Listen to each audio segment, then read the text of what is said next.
merong isang parent na nagtanong sa akin and yung kanyang anak is our voice student.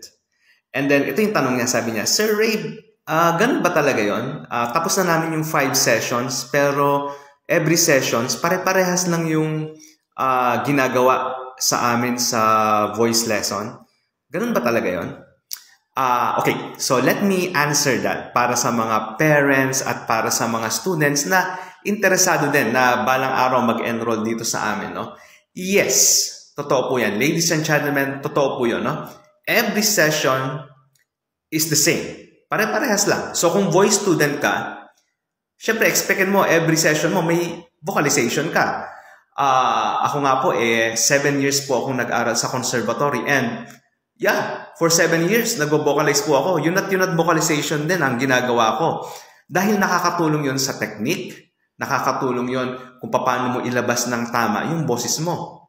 So, after the vocalization, after mong mag-vocalize, anong susunod? Ang susunod naman ay ang iyong mga kanta or yung repertoire mo. So, this part naman, dito ay kino-correct ni teacher yung mga simple things or maybe major things na kailangan mong ayusin sa pagkanta mo. So, yan po yung structure or yan po yung ginagawa every session. So, kung ikaw ay voice student, vocalize, vocalize, vocalize, and then after you vocalize, you sing your songs, and then doon na po mangyayari yung coaching ni teacher. Alam niyo po, kahit yung mga professional singers natin, yung mga magagaling na singers natin, ginagawa pa rin nila yun, no? Ginagawa pa rin nila paulit-ulit, no? Paulit-ulit po yun.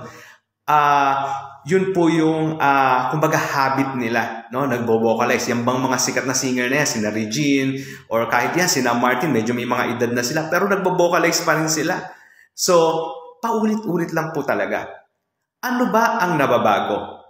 Ang nababago is the level. Yan ang nababago. So, for example, kung medyo madali yung vocalization, maybe sa next vocalization, medyo mas mahirap. No? Kapag nakikita ni teacher na, gumagaling na tong estudyante ko. So, medyo babaguhin niya yung vocalization. Pwedeng ganon.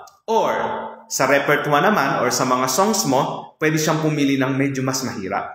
So, doon mo makikita, parehas lang yung ginagawa, pero iba yung level. Yan.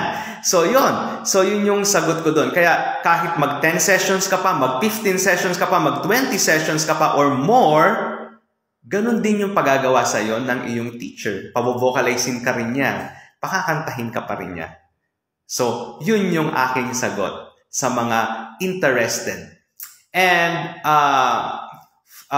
final words, no, repetition is the mother of all learnings. Yan.